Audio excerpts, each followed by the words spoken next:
تو میں ضرور چکاؤں گی، میں نے خوددار لہجے میں کہا تو وہ آہستہ سے مسکرا دیا اور کہنے لگا، یہ بھی قرض کے طور پہ اپنے پاس رکھ لو، میں جانتا ہوں تم کبھی بھی میری مدد قبول نہیں کرو گی، لیکن یہ تمہارے اوپر قرض ہے، تم جب ادا کرنا چاہو کر دینا۔ یہ کہتے ہوئے اس نے وہ شاپر میرے قریب رکھ دیا اور میں بے بسی سے کھڑی تھی۔ ایک طرف گھر کی ضرورت تھی، دوسری طرف اپنی خودداری اور عزت نفس تھی۔ ایک طرف ماں اور بھائی کی بیماری اور دوسری طرف اپنی انا۔ اب گھر کی ضرورت جیت گئی، میری عزت نفس ہار گئی۔ میں نے وہ راشن رکھ لیا اور زاویار سے کہا، تمہارا شکریہ، لیکن کیا تم مجھے بتا سکتے ہو کہ تم کون ہو، کہاں سے آتے ہو؟ کیونکہ میں نے کبھی تمہیں اس گاؤں میں نہیں دیکھا، نہ ہی کبھی تمہارے بارے میں سنا ہے۔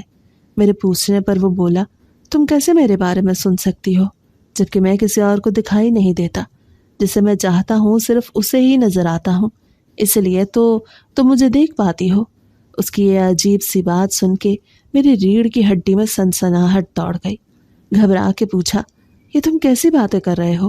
کیوں مجھے ڈرا رہے ہو؟ تو آہستہ سے مسکرا کے سر جھٹک کے بولا، میں ڈرا نہیں رہا، سچ کہہ رہا ہوں۔ میں ایک جن زادہ ہوں، جنات کے قبیلے کا سردار ہوں۔ میرا قبیلہ بہت اونچا ہے۔ میں اکثر اپنی ذمہ داریوں سے رخصت لے کے کچھ وقت انسانوں کی دنیا میں چلا آتا ہوں، پھر جو مجھ سے ہو سکتا ہے وہ کرتا ہوں۔ اس دن بھی جب میں اس گاؤں میں آیا تو تمہیں پریشان حال دیکھا۔ اس ہوٹل پہ تمہاری آنکھوں میں پھیلتی ہوئی نمی اور چہرے کی بے بسی مجھے بہت اچھی لگی۔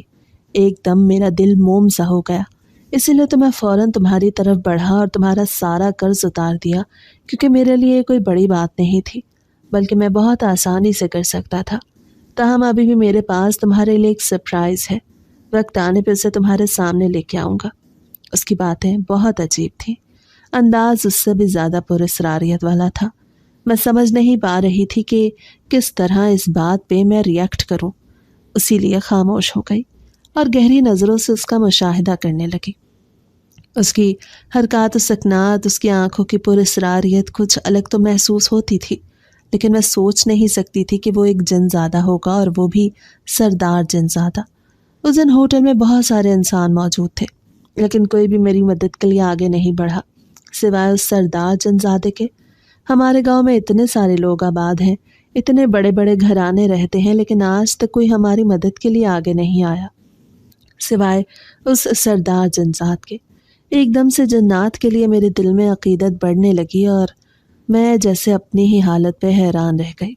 وہ تو کب کا جا چکا تھا، میں دروازے میں کھڑی ان سوچوں میں گم تھی۔ تب اذان کی آواز نے مجھے چونکا دیا۔ میں راشن اٹھا کے دروازہ بند کرتی اندر چلی آئی۔ ماں نے راشن کے اتنے بڑے بڑے شاپر دیکھے تو پوچھنے لگی، زینب یہ کہاں سے آیا؟ کون دے کے گیا ہے؟ اماں کے پوچھنے پہ میں بس اتنا ہی کہہ پائی، اماں ایک اللہ کا بندہ تھا جس نے ہماری غربت کو سمجھا اور ہماری خودداری کو مقدم رکھتے ہوئے ہماری مدد کی۔ اماں نے بے ساختہ زاویار کو بہت ساری دعائیں دیں۔ میں راشن باورچی خانے میں رکھ کے کھانا بنانے لگی۔ آج 2 دن بعد گھر میں کھانا بن رہا تھا۔ اس وقت سارے صحن میں سوندھی سی خوشبو پھیلی تھی، لیکن میں زاویار کے بارے میں سوچ رہی تھی۔ اس کی کہی گئی باتوں کے بارے میں سوچ کے مجھے یقین نہیں آ رہا تھا کہ وہ ایک جن زادہ ہو سکتا ہے، لیکن حقیقت یہی تھی کہ وہ ایک جن زادہ تھا۔ راشن کی بدولت ہمارے گھر میں سکون سے 2 وقت کی روٹی بھی میسر ہو رہی تھی۔ بلال کی صحت پہلے سے بہتر تھی، اس کے زخم بھر چکے تھے اور وہ اب اٹھ کے چلتا پھرتا تھا۔ 5واں دن تھا کہ وہ گھر پہ تھا۔ تبھی ناشتے کے بعد کہنے لگا، باجی میں کام کی تلاش میں جا رہا ہوں، آپ بھی دعا کرنا۔ میں نے اسے سمجھایا، بلال ابھی کام مت کرو، ہم کوئی ایسا کام کریں گے جو کاروبار بنے اور جس سے ہماری کمائی دن بدن بڑھتی جائے۔ میں تمہیں اب کسی اور کے رحم و کرم پہ یوں نہیں چھوڑ سکتی، پھر سے لوگ تمہارا استحصال کریں گے، تمہارے ساتھ زیادتی کریں گے اور میں برداشت نہیں کر پاؤں گی، اس لیے تم یہ کام چھوڑ دو۔ بلال سے جب میں نے یہ کہا تو وہ آہستہ سے سر ہلا کے بولا، باجی تم ٹھیک کہتی ہو، ہمیں کاروبار کرنا چاہیے، لیکن میں کیا کروں؟ ابھی ہمارے پاس وسائل نہیں، اس لیے ہمیں کچھ وقت انتظار کرنا پڑے گا۔ بلال کے کہنے پہ میں خاموش ہو گئی۔ وہ سچ ہی تو کہہ رہا تھا، اس لیے میں نے اس سے کام ڈھونڈنے کی اجازت دے دی۔ وہ گھر سے چلا گیا تو اس کے جانے کے بعد اداسی، بے بسی اور حالات کی ستم ظریفی نے مجھے ایک دم بے ہمت کر دیا۔ اب میں بستر پہ گر کے رونے لگی۔ اگر ابا کی موت اچانک نہ ہوتی تو شاید آج ہم دونوں کے حالات مختلف ہوتے۔ بلال بھی پڑھا ہوتا اور میری شادی ہو چکی ہوتی، لیکن ابا کے جانے کے بعد سب کچھ بدل چکا تھا۔ ہر چیز جیسے ختم ہو گئی تھی۔ زندگی مسلسل آزمائش بن کے رہ گئی تھی۔ کافی دیر رو چکنے کے بعد میرے دل کا بوجھ ہلکا ہو گیا۔ اب میں بلال کا انتظار کر رہی تھی۔ مجھے اس کی فکر کھائے جا رہی تھی اور اسی بات کا شک تھا کہیں وہ دوبارہ اسی ہوٹل پہ کام نہ کرنے لگ جائے۔ لیکن وہ واپس آیا تو کہنے لگا باجی بہت کام ڈھونڈا، ہر جگہ پتہ کر لیا لیکن کوئی کام اچھا نہیں ملا۔ اس نے مایوسی سے کہا تو میں نے اس کا ہاتھ تھام کے اسے ہمت دی۔ نہیں بلال، تم مایوس مت ہو، ایک دن تمہیں تمہاری پسند کا کام ضرور ملے گا۔ اس کی آنکھیں ایک دم چمکنے لگیں۔ میں جانتی تھی کہ وہ اداس ہے، پریشان ہے، لیکن آہستہ آہستہ بہل جائے گا، اس کو بھی اندازہ ہو جائے گا۔ میں نے مطمئن سے انداز میں سوچا اور پھر رات کے کھانے کی تیاری کرنے لگی۔ اتنی دیر میں دروازے پہ دستک ہوئی۔ اٹھ کے دیکھا تو زمین قدموں تلے سے نکل رہی تھی۔ سامنے زاویار کھڑا تھا۔ اب کیا ہے؟ میں نے پوچھا تو وہ کہنے لگا، میں دراصل تم لوگوں کی مدد کرنا چاہتا ہوں۔ بہت عرصے سے دیکھ رہا ہوں کہ تم لوگ بہت مشکل سے گزارا کر رہے ہو، اس لیے میں نے وہ ہوٹل خرید لیا ہے جہاں بلال کام کرتا تھا۔ اب وہ ہوٹل میں تم لوگوں کو دینا چاہتا ہوں تاکہ تم لوگ وہاں پہ کام کرو اور عزت کی روٹی کما سکو۔ زاویار کے منہ سے اتنی بڑی بات سن کے میں تو حیرانی سے دنگ رہ گئی۔ چند لمحے تو کچھ بول ہی نہ پائی۔ کیا واقعی تم نے وہ ہوٹل خرید لیا ہے؟ لیکن کیوں؟ تو وہ عجیب سے انداز میں مسکرا کے بولا، زینب نہ جانے کیا بات ہے، میرا دل تمہاری طرف کھنچتا جاتا ہے اور میں تم میں ایک عجیب سی اپنائیت محسوس کرتا ہوں۔ اس لیے میرا دل چاہتا ہے کہ میں تمہارے لیے ہر وہ کام کروں جس سے تمہاری زندگی میں آسانی آ سکے اور تم ایک خوشحال زندگی بسر کر سکو۔ اس لیے اگر مجھے اپنا سب کچھ بھی داؤ پہ لگانا پڑے گا تو میں لگانے کے لیے تیار ہوں۔ میں جانتا ہوں کہ تم اپنے گھریلو حالات کی وجہ سے پریشان ہو، کچھ ایسا کرنا چاہتی ہو جس کی بدولت تمہاری زندگی میں آسانی آئے، اس لیے میں نے بہت سوچ سمجھ کے وہ ہوٹل خریدا۔ میں چاہتا ہوں کہ تم اور بلال وہاں پہ محنت کرو، کام کرو اور اپنی زندگی میں آسانیاں پیدا کرو۔ زاویہ نے اتنی بڑی بات اتنے آرام سے کہہ دی اور میں جو یہ سوچ نہیں سکتی تھی، میری آنکھوں میں آنسو آ گئے، گالوں پہ پھیلتے چلے گئے۔ زاویار، تم نے یہ سب کچھ ہمارے لیے کیا؟ آخر ایک جن زادہ ہو کہ تم ہمارے لیے اتنے رحم دل کیسے ہو سکتے ہو؟ اتنا کچھ کیسے کر سکتے ہو؟ میں ڈبڈباتی آواز میں اس سے پوچھا تو وہ مسکرا کے بولا، میں جن زاد ضرور ہوں لیکن میرے دل میں تم لوگوں کا احساس ہے، انسانوں کے لیے ہمدردی ہے، اس لیے پہلے بھی میں کچھ لوگوں کی مدد کر چکا ہوں، لیکن حقیقت بات یہ ہے کہ تمہارے لیے جو دل میں محسوس ہوتا ہے وہ میں نے کبھی کسی کے لیے نہیں کیا۔ اس لیے میں چاہتا ہوں کہ تمہارے سامنے دنیا کی ہر خوشی رکھوں، اس لیے میں نے اسی دن وہ ہوٹل خریدا اور میں چاہتا تو اسی وقت تمہیں وہ دے سکتا تھا، لیکن میں جانتا ہوں کہ تمہیں خوددار لڑکی ہو اور کبھی بھی کسی کا احسان نہیں لینا چاہو گی، اسی لیے آج میں تمہیں لے جانے کے لیے آیا ہوں۔ بلال کو ساتھ لے کے چلو، تمہاری ماں کو بھی ساتھ لے کے چلتے ہیں، اس ہوٹل کا افتتاح کرو اور کل سے وہاں پہ کام شروع کرو۔ میں نے تمہاری ماں کے علاج کے سلسلے میں بھی کچھ سوچا ہے، مجھے پوری امید ہے کہ وہ ایک دن دوبارہ چلنے کے قابل ہو جائیں گی۔ زاویار کے منہ سے یہ سب سن کے میں پھوٹ پھوٹ کے رو دی۔ نہ جانے کیسا غبار تھا، کیسا دکھ تھا، کون سا غم چھپا تھا جو اس وقت آنسوں کے ساتھ بہتا چلا گیا، اور کافی دیر رو چکنے کے بعد میں نے اپنے آنسوؤں کو صاف کیا اور بے اختیار بولی، زاویار تمہارا بہت شکریہ، مجھے الفاظ نہیں مل رہے کہ میں کن لفظوں سے تمہیں شکریہ بولوں۔ میں سوچ بھی نہیں سکتی تھی کہ تم ہمارے لیے اتنے مددگار ثابت ہوگے، تم نے ہم میں بہت بڑا احسان کیا، لیکن میں پھر بھی کوشش کروں گی کہ جلد سے جلد تمہارا یہ قرضہ لوٹا سکوں، لیکن اگر دیر سویر ہو جائے تو مجھے معاف کر دینا۔